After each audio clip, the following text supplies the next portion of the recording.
Hello my dear student, मैं गौतम शर्मा और आप देख रहे हैं आपके अपने यूट्यूब चैनल गणित की दुनिया। गणित की दुनिया में आप सभी दोस्तों का वेलकम है। तो आज का क्वेश्चन होने वाला है 6 नंबर, और मैं क्वेश्चन नंबर 1 से लेकर क्वेश्चन नंबर 5 तक बहुत अच्छे तरीके से आसान भाषा में सॉल्व किया हूँ। इस वीडियो के डिस्क्रिप्शन में लिंक दे दूँगा। ठीक है दोस्तों, तो इस क्वेश्चन को समझते हैं। ये थोड़ा अटपटा जरूर है, लेकिन आपको समझ में अच्छे से आ जाएगा। इस वीडियो को शुरू से लास्ट तक जरूर देखिए। क्या है, देखिए क्वेश्चन है कि जांच कीजिए कि क्या किसी प्राकृतिक संख्या n के लिए संख्या 6 के पावर n अंक 0 पर समाप्त हो सकती है।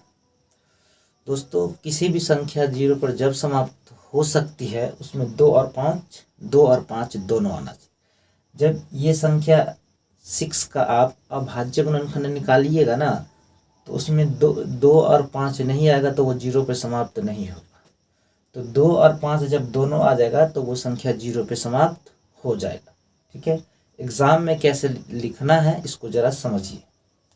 कोई भी संख्या 0 पर जब समाप्त होगा जब उसमें 2 और 5 दोनों आएगा। जैसे ये 8 के पावर में हम n लिख दिए तो ये 0 पे समाप्त होगा ही नहीं, क्योंकि जब इसका भाज्य गुणनखंड निकालिएगा तो 2 और 5 आएगा ही नहीं। ठीक है, अगर आप 10 के पावर n लिख दीजिएगा तो इसका भाज्य गुणनखंड निकालने पर 2 और 5 दोनों आएगा, तो ये संख्या 0 पे समाप्त हो सकता है।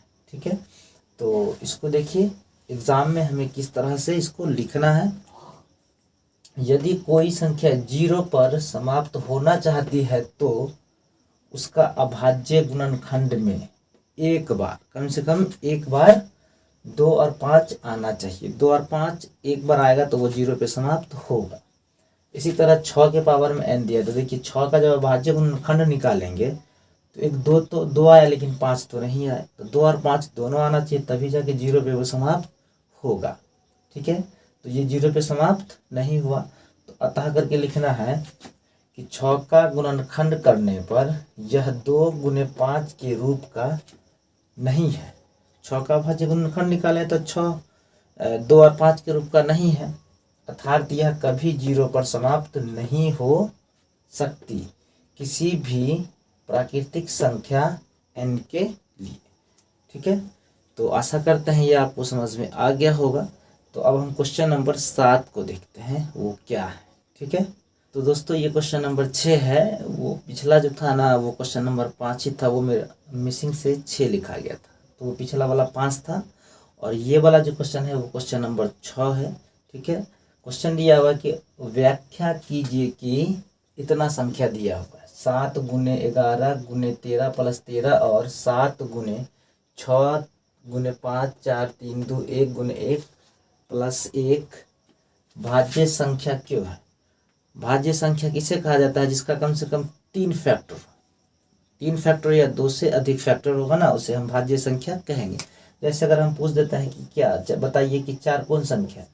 4 बिल्कुल भाज्य संख्या है। देखिए, क्योंकि 4 1 से भी करता है, 2 से भी करता है, खुद 4 से भी करता है, तो कम से कम 3 फैक्टर हो जाएगा तो वो भाज्य संख्या हो जाएगा। हम इंट्रोडक्शन क्लास में बहुत अच्छे से बताए हैं, तो आप एक बार जाकर के इंट्रोडक्शन क्लास को जरूर देख लीजिए, वहाँ से आपको सारा कॉन्सेप्ट क्लियर हो जाएगा। तो भाज्य संख्या बहुत आसान ही है, तो इसी को ना अब हम सॉल्व करते हैं अच्छा तरीका से। देखिए,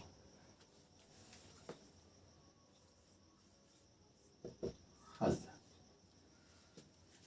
7 गुने 11 गुने 13 प्लस 13। देखिए क्या है हल में, 7 गुने 11 गुना में 13 और प्लस में दिया हुआ है 13।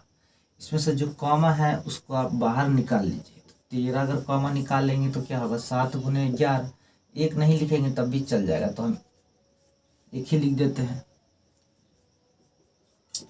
13 गुने हो गया 11 सत्ते 77 और प्लस में 1, तो 13 गुने 70 कितना होगा 78। आप 1 से इसमें गुना कर दीजिएगा तो कोई परिवर्तन होने वाला नहीं है। तो अभी भाज्य संख्या क्या देखें कि जिसका कम से कम 3 गुणनखंड हो। कितना गुणनखंड हो? 3 गुणनखंड हो, या तो 2 से ज़्यादा गुणनखंड हो। 2 से कितना गुणनखंड हो? ज़्यादा गुणनखंड होता है। यहाँ देखिए 3 गुणनखंड होता है, 1 2 3, तो ये भाज्य संख्या हो गया। तो यहाँ पे क्या लिखना है, अतः करके, अतः इसका अभाज्य गुणनखंड करने पर 2 से अधिक संख्या आता है। ठीक है दोस्तों, इसका अभाज्य गुणनखंड करने पर 2 से अधिक संख्या या 2 से अधिक बार आता है। 2 से अधिक बार, यहाँ लिख दे, 2 से अधिक बार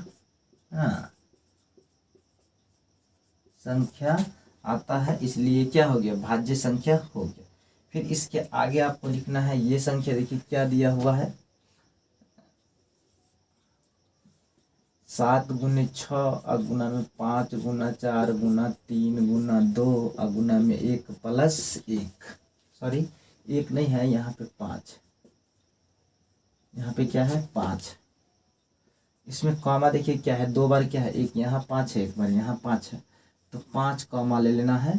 तो यहाँ क्या आ जाएगा बताइए, 7 गुना 6 अगुना में ये वाला 4 3 2 1 और प्लस में 5 तो कमा हुआ, तो 5 का 5, 1 यहाँ पे आ जाएगा। ठीक है, ये हो जाएगा 5। अब इसको गुना कर लीजिए ना,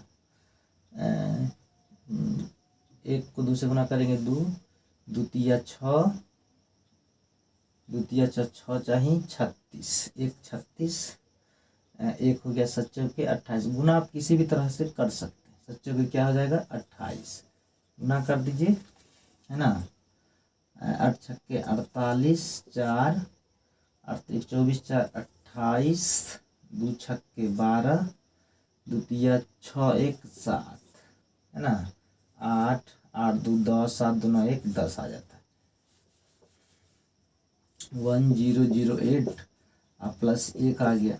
ठीक है, तो 5 और गुना में कितना होगा, 1008 प्लस 9, तो 1009, 2 हो गया। आप अपने मन से गुना में 1 लिख सकते हैं, क्योंकि 1 से गुना करने पर कोई चेंजिंग नहीं होगा। तो यहाँ पे 3 गुणनखंड हो गया, कितना गुणनखंड हो गया, 3 गुणनखंड हो गया। तो जब ये 3 गुणनखंड हो गया तो ये भाज्य संख्या हो गया। और इसके नीचे में क्या लिखना है, ये सब जो हम लिखे हैं ना, ये चीज़ जो लिखे हैं आप इसके नीचे में इसको लिख दीजिए। ठीक है, तो आशा करते हैं ये वाला आपको समझ में आ गया होगा।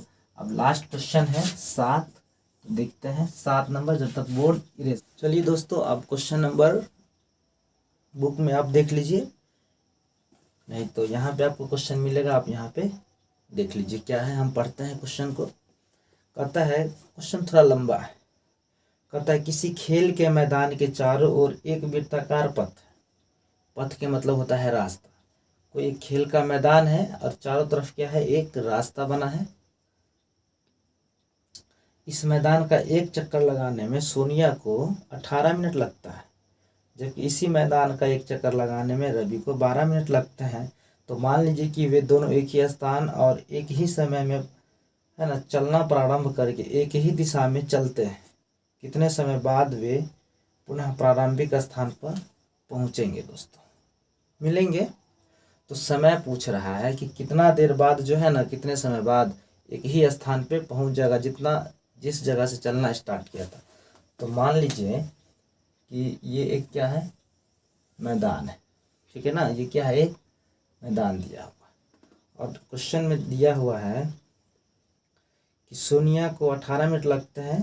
तो यहाँ इसी जगह पे, यहाँ से सोनिया चल रही और एक चक्कर लगाती है, अगर ये सोनिया को, है ना, सोनिया अगर एक चक्कर लगाती है तो 18 मिनट लगता है। एक है रवि, एक क्या है, रवि है, एक है रवि, और रवि जो है, रवि को 12 मिनट लगता है। यहीं से एक सोनिया, एक क्या है, रवि है, तो एक ही दिशा में इधर ही आती है।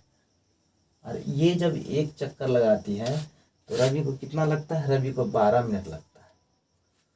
सोनिया एक चक्कर लगाती है तो 18 लगता है, 18 मिनट। और रवि जब एक चक्कर लगाता है तो उसको 12 मिनट लगता है। तो बताइए कि कितने समय बाद वो एक ही स्थान पे पहुंच जाएगा। क्योंकि रवि 12 मिनट में लगाता है तो स्पीड दौड़ता होगा, और सोनिया लगा रही है 18 मिनट में, तो वो थोड़ा धीरे चलता होगा। तो 2 चक्कर लगाएगी तो 36 मिनट में पहुंचेगी। ठीक है। और ये जो है 2 चक्कर लगाएगी तो 24 लगाएगी, और 3 लगाएगी, 3 रवि का 12, 24, 36। ये क्या हो जाएगा 54। प्रारंभिक स्थान पे कितने समय बाद पहुंच जाएगा, तो यहाँ देख लीजिए 36 मिनट में, 36 मिनट में दोनों एक ही स्थान पे पहुंच जाती है। जबकि रवि 3 चक्कर लगाता है और सोनिया 2 चक्कर लगाती है। रवि कितना लगाता है, 3 बार जाता है, और सोनिया 12 बार जाता है। तो एग्ज़ाम में हम इसे किस तरह से बनाएंगे, इस तरह का क्वेश्चन होगा तो एलसीएम निकाल लेंगे। ठीक है, वहाँ से आपको पता चल जाएगा। देखिए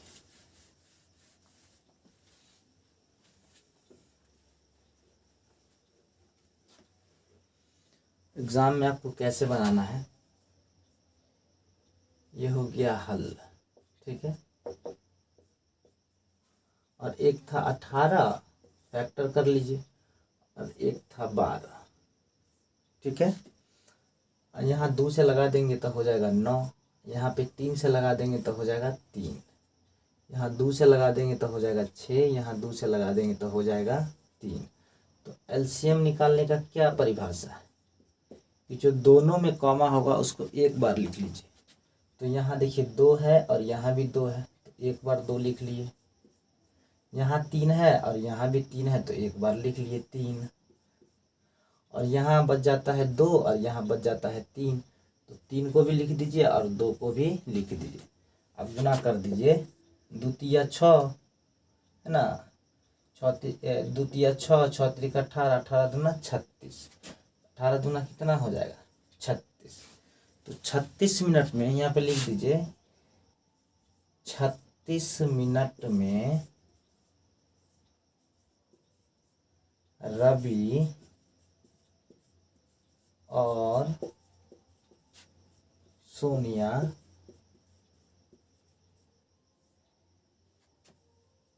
एक स्थान पर मिलेंगे, एक स्थान पर मिलेंगे। यानी रवि और सोनिया प्रारंभिक यानी एक ही स्थान पे कब मिलेगा, कितने समय बाद मिलेगा, तो वो 36 मिनट के बाद पुनः एक ही स्थान पे मिल जाएगा। ठीक है दोस्तों, आज ये प्रश्नावली 1.2 समाप्त हुआ। नेक्स्ट वीडियो में आपको मिलेगा प्रश्नावली 1.3 का, बहुत इजी कॉन्सेप्ट के साथ मिलेगा, कभी आप इसको भूलिएगा नहीं। ठीक है, तो जब तक के लिए जय हिंद, जय भारत, आपका दिन शुभ।